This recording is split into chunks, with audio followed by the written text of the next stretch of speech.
Only red. We don't want it to go purple. Many things have been going on lately in our state, recently with the Republican convention. I understand that there were a couple of things that happened, or maybe it didn't happen. One of those would be the current governor, Cox, did not show up to this event, which is very strange. And the fact that a governor should be actually in his party's convention should be definitely something that he should be doing.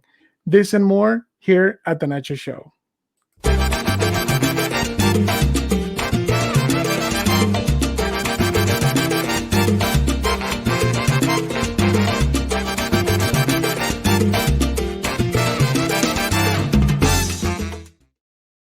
All right. Well, hey, thank you so much for being here with us.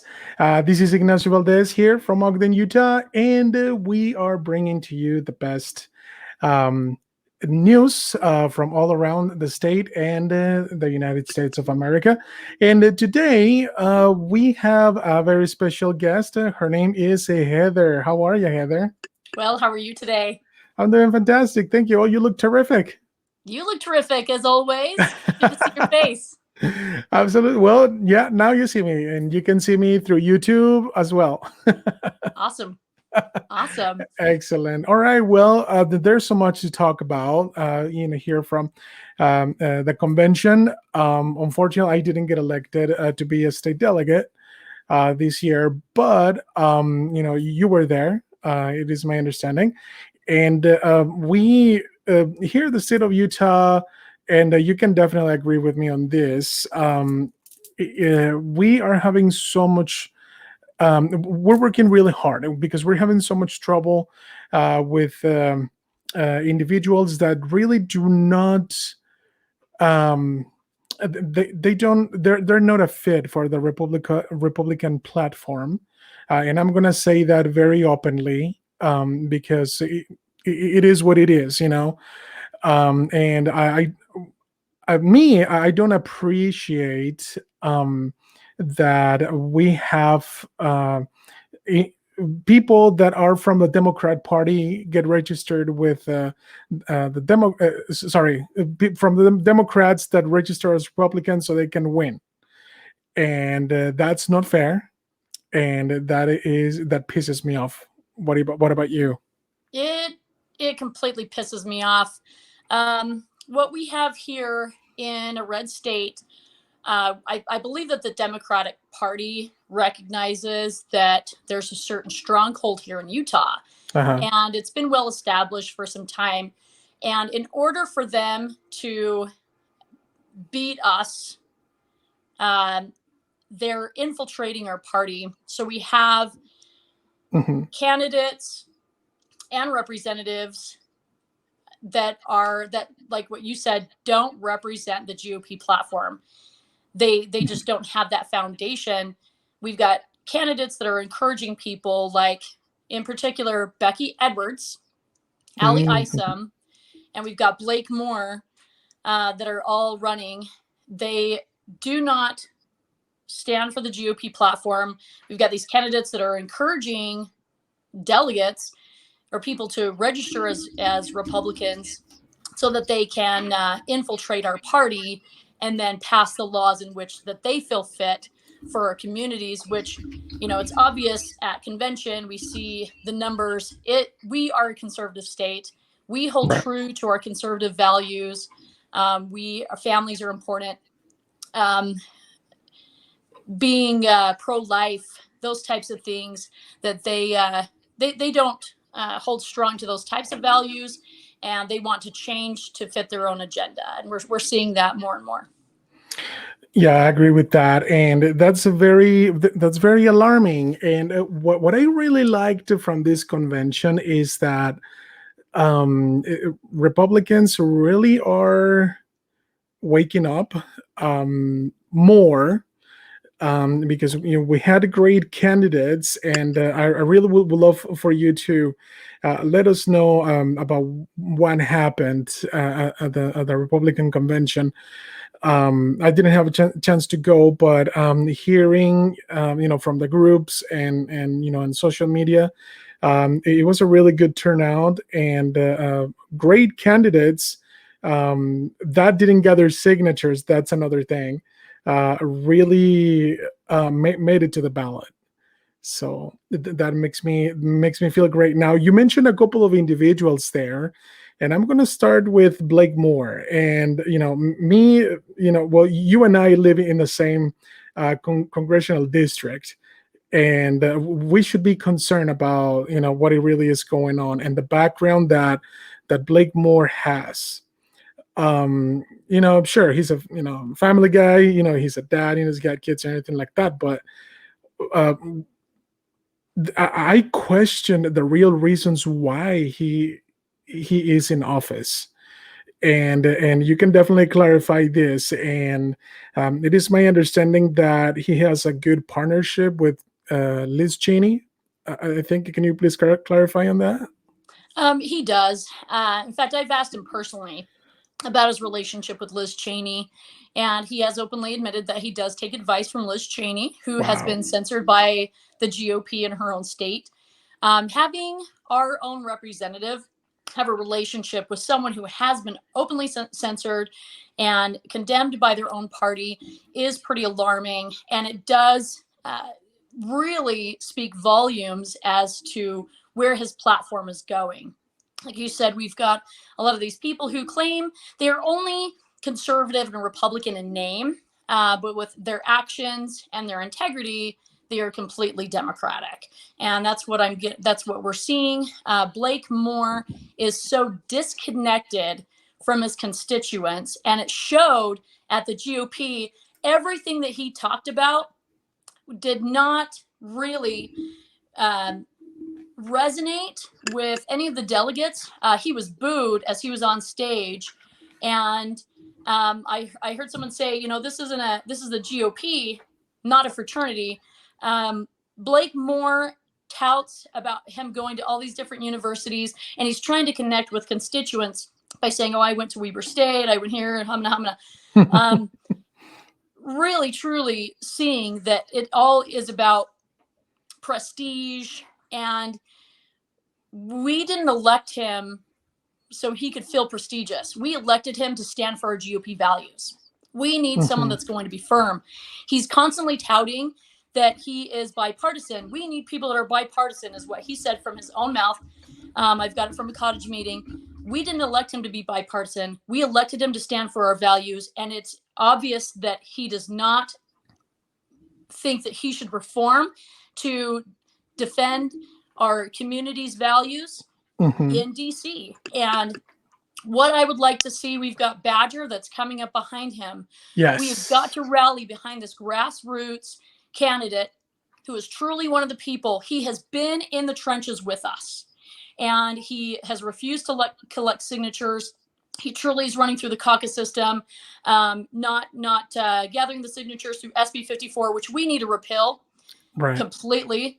And we need to work on that as a community, up with our legislators to get that repealed. But we need true conservatives, people that will hold true to our foundation and defend our constitutional rights in DC. Absolutely. And recently I had Mr. Badger in my show in a past episode. So it was definitely an honor to actually interview him. Just the same, it's an honor to interview you. And because you've been great, with your work and everything that you've been doing. So I salute you for what you do.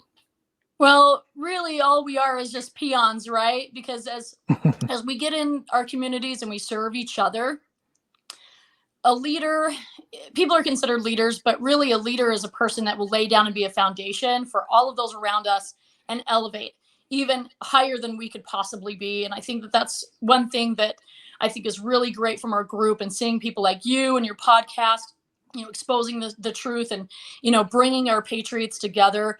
That's one thing that I really appreciate about all of our team members and all of our efforts. It really is beautiful to see. Of course, of course. Thank you so much. I feel fantastic doing this. So a few things that I saw in, well, not just a few. There are a lot. And you mentioned how Blakemore, he was like alluding, how he went to Weber State and how he has all these credentials. Let me tell you, Mr. Badger does have more credentials than he does. Yes, he does. And he went to Harvard University. He's a former DIA analyst, security. He's done a lot of things in the government, and he doesn't brag much about that. He definitely stays very humble, and that's what I really liked about him. And yeah, he definitely is going to win. He's there for the win. That's for sure. And yeah, it is our duty to support him in his endeavor to get him elected. So, and I'm sure he is going to get it. Now, tell me more. So Blakemore got booed. I didn't know about that. I really wish I was there, or at least see the video. Well, I'll go ahead and send it to you so you can see it. He was booed. He did look a little frazzled because of that. I think that he thought he was going to get a little bit more support than he did. And it did show in the votes. He did have quite a bit of support from the delegates. But hopefully we can reach all of those in our communities. Now it's on to his constituents in the community. We need to expose those things that he's like voting for red flag laws, which is a bit alarming. That's one thing that Blakemore voted on is in favor of is red flag laws. January 6th Commission. And I did have a chance to talk to him a little bit about that personally, and talk to him about some of the things that were transpiring in our communities with John Sullivan and the Antifa style groups encouraging people to go to DC dressed like Trump supporters. He didn't have much to say about that, which is alarming, because we do need people like Marjorie Taylor Greene who are paying attention to the issues, seeing these patriots that are incarcerated, being treated very unfairly. But then we have people like John Sullivan, who is next to Ashley Babbitt in DC, watched her get shot, and he is roaming free in the streets of Utah with his Antifa style groups right here growing in our own state. Wow, those are big words right there. I was not aware of that. And yeah, we really need to find a way to expose that. 100%. But people who have questioned, they've had people in suits show up at their door. We actually have people that are in hiding that have actual evidence. So there are rumors going around that the FBI and the CIA were highly involved. And these are very, very big accusations. But seeing the videos and the truth and knowing what I've known and seeing what I saw before the January 6th, incident, it is apparent to me that not all of the facts have been resolved in the courts. Wow. So it's still pending right now, right? I'm not sure what the status is of the actual court cases, but the ones that I was watching earlier this year, where they were refusing to show any video footage to the public, is highly alarming, because there's quite a bit of footage out there, and it looks like they're just kind of handpicking the footage and the evidence that would fit their agenda. Wow. And Blakemore is very much a part of that. He voted yes for the January 6th Commission, and looks to me like he is open to suppressing that very important information. My goodness, this is outrageous. I'm more pissed now. Jeez. It is very infuriating when we have elected officials that are not paying attention to the facts. They go up there, and once they get that power, once they get that funding, it's like they forget who put them there. And they forget that we, the people, are the ones who have a say in our entire process. That's why we elect specific individuals to go and represent. That is their duty, is to represent. And we need more representation of the people, by the people, and for the people. Correct. Yeah, you mentioned something very important. When we need to have those in office that will represent us, because that's what our founding fathers really established for the United States of America. And if those in office are not representing us, it's time to leave. It's time for them to go, and that's what we're fighting for. So now, question for you. So it was my understanding that Governor Woke Cox, I'm gonna call him like that, Woke Cox. How about that? I love it. New name. So he didn't show up to the Republican Party convention. Correct. He was a no-show, no-go, Wow. nowhere in sight. And my belief and my understanding is he didn't show because it's not his party. It's Well, not of his course. party that he's open to represent.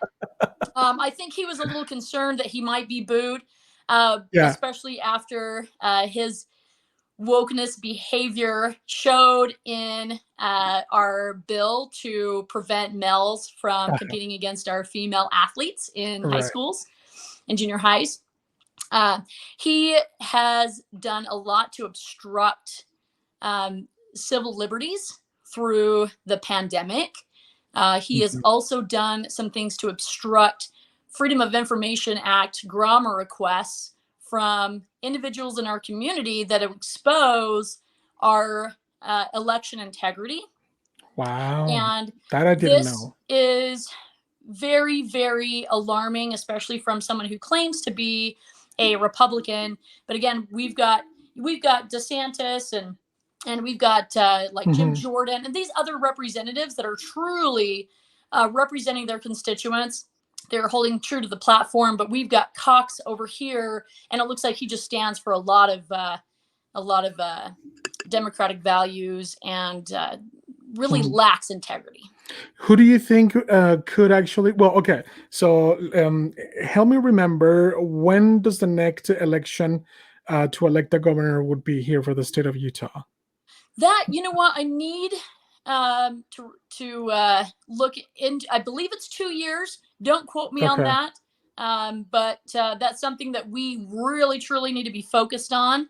But Yeah. before then, we look into electing a new governor, we really truly need to demand that specific laws and rules be put in Mhm. place to ensure that we have fair and honest elections. Right, and that's for sure. Yeah, we really need to be sure that that happens, because I really doubt that Cox won unanimously. I really don't think that was right, and Greg Hughes should have been the governor.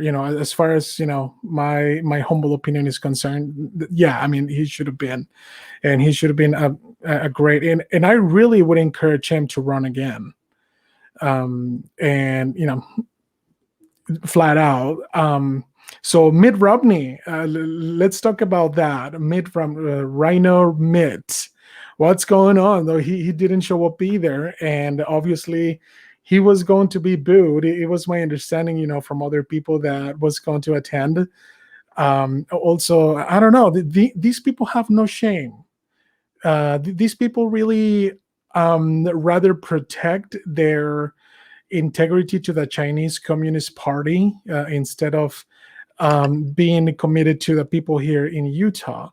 They like money and power more than they like and everything else.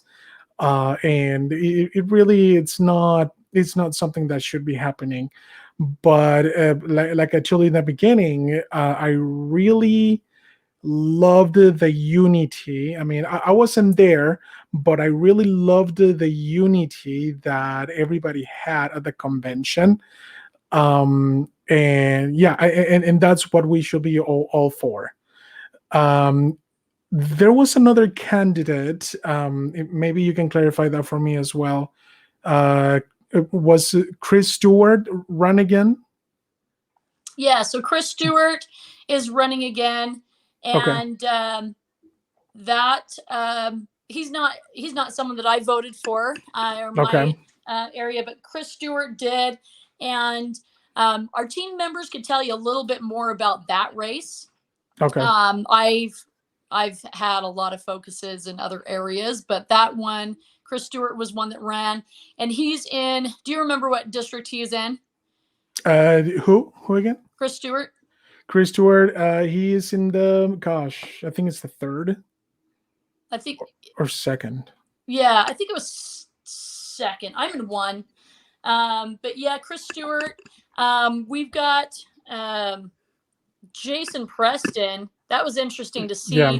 his numbers. He's one of our grassroots Right. guys. He was running, and I was hoping to see a little bit more support for him. He truly is one of the people, for the people, by the people. Of course. That's what he's run his campaign on. He did have a guest. Did you hear about that? Yeah. Yep. Yeah, so I saw Roger that. Stone was there. I don't know if that hurt or helped the his votes, but hopefully he will come back. He's truly a great patriot, and I'd love to see him win. Yeah, and I really think he should. I had him also in my show, and he truly, all of his words just come from his heart. My analysis on him, he's very humble, but he's very strong. He's super strong. He really means what he says, because he does, has his feelings put into the work in patriotism, and that's what I've noticed about him. And he definitely will represent really well the people of his district if he is to win.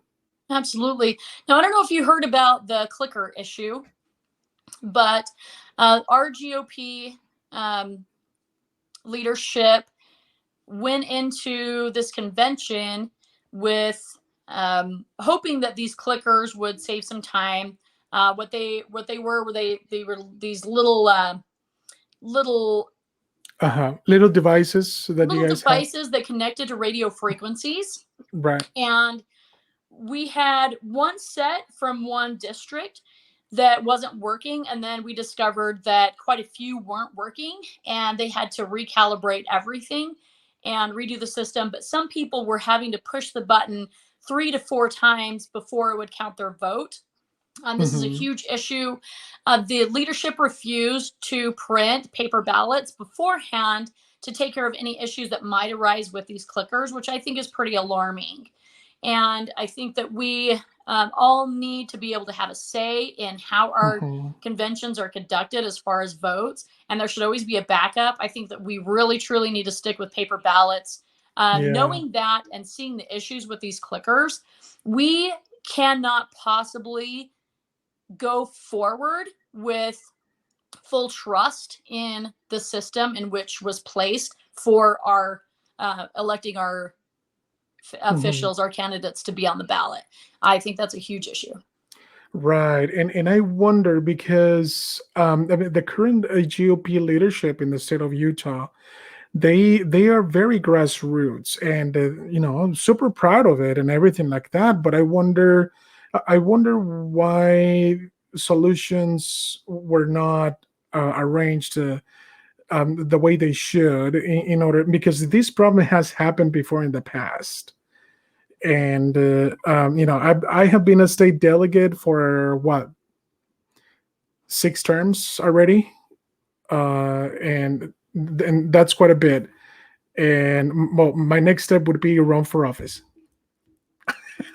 Me too. Well, hopefully, I've had a couple of talks here at home to do that, but yeah. Anyway, well, that's another story for another show, for another episode. I will help you. I will be there to support you. Yay! Well, but anyway, so yeah, and because of the clicker issue that has happened before, it just gosh. It just makes me feel that the current leadership. I mean, I don't hold anything against them.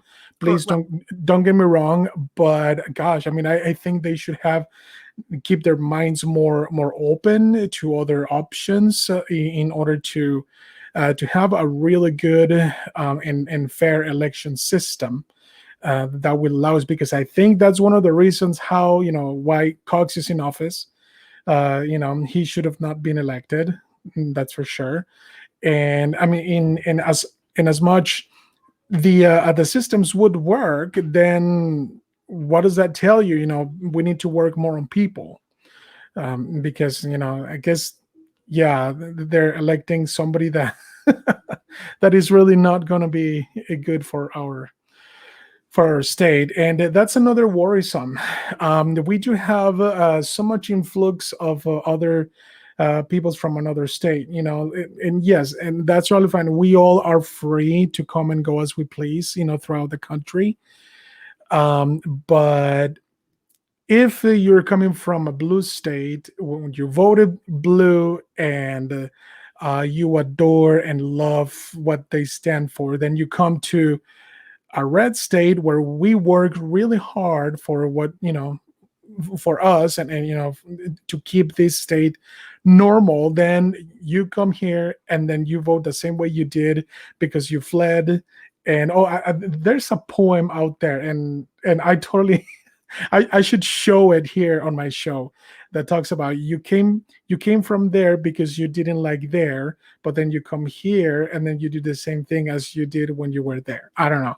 I love it. Yeah, please bring it on. I'd love to hear. And I even translated it into Spanish, though. It is quite interesting, how I don't know. I can, and I'm going to tell you something, Heather, and probably you've heard this before. I came here for a change. I came here because I really wanted something different. Yeah, I still hold, some of my cultural background, and everything like that, and because that makes me what I am. But I came here and I adopted this culture, which is the American culture. Heck yes, for barbecues, American barbecue, and American hamburgers. Obviously, I add a little bit of jalapeno, obviously, because of my They're heritage. But unifying. They bring us together. And when exactly, we're gathering together with American barbecues, no matter what diversity or culture, everybody coming together of course, brings their own little special something from their clan and their homes, and they all come together and we just eat, and we fill our bellies, and we kiss each other and hug, of and we course. share drinks, and Uh-huh, it yeah. really is unifying. Definitely unifying. And well, going back, I started talking about food. When I started talking about food, there's no way to stop right there. Same. we align really well. It So, does unify us. It of nourishes course. us. It brings life. And when we give food, we give them people life. It's Exactly. So now, going back to the topic here, Mike Lee, it was a very overwhelming vote, for him, which I'm glad. There were other candidates that I saw that were that there was one lady, I don't remember the name of her, but she wanted to run just because Mike Lee was there for a long time, and just because she didn't like him. That's Becky Edwards, I, possibly. yeah, I think so. I think so. Yeah, so Becky Edwards wanted to run, and I'll tell you, so at the booth, their convention, uh, there's a little backstory to this, but Becky Edwards, I wanted to have open dialogue with her. Not a Uh-huh. convention, this is for a convention, so I set up a Zoom meeting for all of our team to tune in on. Her assistant was talking crap about me as I was tuning into the Zoom. And I was very, I was not Wow. disrespectful towards her team or any, regardless of how what their conduct was towards me. But I was like, you know what, this is separating our parties, and I was hoping for some open dialogue to hear what you had to say. But it's clear that you're not interested in that. Her assistant started to cry. So I brought this incident up at convention as Becky Edwards was there, and quite a few of her supporters were upset for me bringing up this topic and cut me off, and actually stood in front of me while I was discussing this with her. And one of her helpers, her assistants, Uh-huh. pulled me aside and she says, "Honey, who are you voting for?" And I said, "Mike Lee." And she says, "Oh, honey, I couldn't vote for Mike Lee. I'm a Democrat." What? 100%. All of her assistants and all of her helpers are Democrat. Becky What? Edwards stands for transhumanism, which is Oh my basically goodness. a step towards the science, the religion of science, No and way. becoming a little more involved in that type of, it's just called transhumanism. She's also had a number of events that would involve people in the Mormon religion, that's my religion, and Hmm. their involvement in stopping global warming, or climate change is what they call it now. Same thing, just different Hmm. time frame, different name. Right. That's But what she Democrats is do a on lot. those lines. And it is true that we need to be good stewards, but they take it to a step where it's, they indoctrinate with fear, and they think that population is contributing to a lot of problems on our earth. But we've been commanded to be fruitful and multiply, and Hmm. and Of it is true, course. the breath that we Yeah. breathe feeds and fuels all of the plants, and we are seeing a lot of this vegetation. There's huge amounts of vegetation as people grow, and the problem isn't these small, minute, little peons in these third world countries who have mud huts living around, and they're having families and raising babies, because they Mm. have secrets to this life that those Democrats, these elites, will never ever be able to comprehend. So we've got Wow. to stop this agenda, and their money laundering with all of this science and discovery, and my religion is God. Of course. And Yeah. that's what I believe most conservatives and people who Uh-huh. are part of the GOP platform are in tune with that type of ideology. And she's Right. definitely not. So I Oh think my that's why goodness. she's fighting so hard against Mike Lee, because he does stand for those platform, and he is halting their progress from making this state a blue state.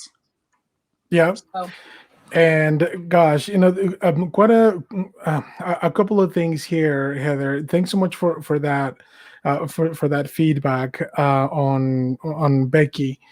Yeah, definitely. There was another guy that I saw that he was filming her at the convention, and somebody came to him saying, "Hey, why are you filming her?" And then he's like, "Well, you're the one that you approached to me, not her." I don't know. It was quite interesting, how they were preventing people from like recording her or talking to her. That definitely says something. I mean, if a candidate is genuine and authentic and really is for the people, he will come to those that want to ask questions and answer them accordingly, not avoid people. I mean, that's what Democrats do. And why are they so much? Why are they so afraid of? It just, I don't know. It just makes me wonder. Another thing that what I was going to say is that there's so much, and I can attest to that there's so much science that goes along with what we are taught. What sorry, English is my second language. I apologize. Um, there's so much in science that goes along with what we are being taught in church on Sundays, and absolutely. there's so much that, and we can do another show about this. And one of the examples that I'm gonna go with, before I continue, is how the law of attraction, and quantum physics, has a lot to do with how we are being obedient, and how our words of affirmation. And I can show you in the scriptures, and I really would love to write a book about that. But anyway, but yeah, there's so much. And what the left loves to do is that they like to rewrite history. And that has happened with Venezuela. I had a gentleman, a veteran, from Venezuela, actually. and he lives in Virginia. And he was mentioning that throughout the years, from the 1960s all the way to the 70s, the Venezuelan government has changed their constitution several times to actually accommodate according to the left and the guerrillas, and in order to really rule over Venezuela. And so much has been done, and that's one of the reasons why Venezuela is the way it is right now. So yeah, I'm gonna tell you that. So leftists, they love to do that because they want to accommodate things the way they want them to be. And now with Elon Musk purchasing Twitter, he wants to free the bird, to go and fly, as the way the birds should, free speech. And he wants to get away from the bots, and really, and he is going to keep those that disagree with him on Twitter, because that's the way it should go. It's supposed to be a free speech platform. And obviously leftists don't like that, and they want to stay away from Twitter now. So what does that tell you? They are the ones that are fascists. They are the ones that really want to be oppressed, and they lie. They do lie. And yeah, Becky Edwards, yeah, definitely is not somebody that should be running for office whatsoever. And I'm so glad that Mike Lee is going to be reelected. That's for sure. Absolutely. And seeing that, we will see our communities defended. And Elon Musk, back to Twitter, I think that move was very strategic, very smart. Yeah. He Keep in mind, though, Elon Musk, he has really truly surprised me with some of Yeah. his conservative actions. And because it is a little bit alarming that he is, creating these brain chips, and just like with the mRNA technology, anything that is created could be either used for good or it could be used for bad. So Correct. hopefully we'll be able to find some balance in that, and he'll be able to protect and defend some of the things that he's patenting and working on. Purchasing Twitter, I think that it was a good move. I think that speaks volumes. Yeah. That this is truly a battle between these constitutional values. Right. People are going to against these constitutional values, and we are battling it out in legislation this year against some of these companies. And we saw some of the hearings with Facebook and Twitter earlier last year in regards to their censorship. But we're seeing these private companies who offer public services, and because it's a private company, a lot of conservatives have always stood firm on they don't want government overreach in private businesses. We had the cake owner who refused to make a cake for a gay couple, and it was upheld in the Supreme Court. But we're seeing a weaponizing system of our private businesses in regards to not just censorship, but we're seeing a lot of infringements on our right to purchase goods in stores, and we're allowing these companies to have a monopoly. Like Twitter, Facebook, Walmart. These companies were handpicked. They could have employees show up, and go to work just fine, when all of our smaller businesses their rights were infringed on. This action from Elon Musk purchasing Twitter really does truly speak volumes. As far as the mass, and it truly is a battle. We will not tolerate this censorship. We will not tolerate these companies to have this monopoly and be able to pick and choose who stays open, or who protects and defends these constitutional values. And I would like to see Utah. Utah failed at this last year when we had a chance to block vaccine passports in our state of Utah. It was actually blocked, and Dan McKay, he's going uncontested through this election, but he was a chair that was put on this commission or this committee to block are wanting to block Utah vaccine passports, and he has Pfizer in his back pocket. We pulled up some records and found out that he's got Pfizer money that's being paid to him. So that's not a surprise that he was placed strategically as a chair on that hearing. So, but hopefully we'll see some movement now that we've seen big dogs like Elon Musk standing up for our First Amendment rights. We need to see it in our own state, and we need to make sure that we are electing officials and we're paying attention to our legislators that are already in office, and make sure that they are defending those very sacred individual liberties. I agree. One question, because we kind of running out of time here. One question that I would like to ask, and maybe we can elaborate on this later on, is how do we prevent from Democrats to run as Republicans? Because we saw this, like how this lady came to you and say, I'm a Democrat. I'm like, what the heck is this? So, and then you have other individuals, and I learned this from several social media posts where there were Democrats that would go into the Republican Party's caucuses, and they will register as Republican, and then they will run, for elections. So how do we prevent that, from happening? What do you think would be the best solution?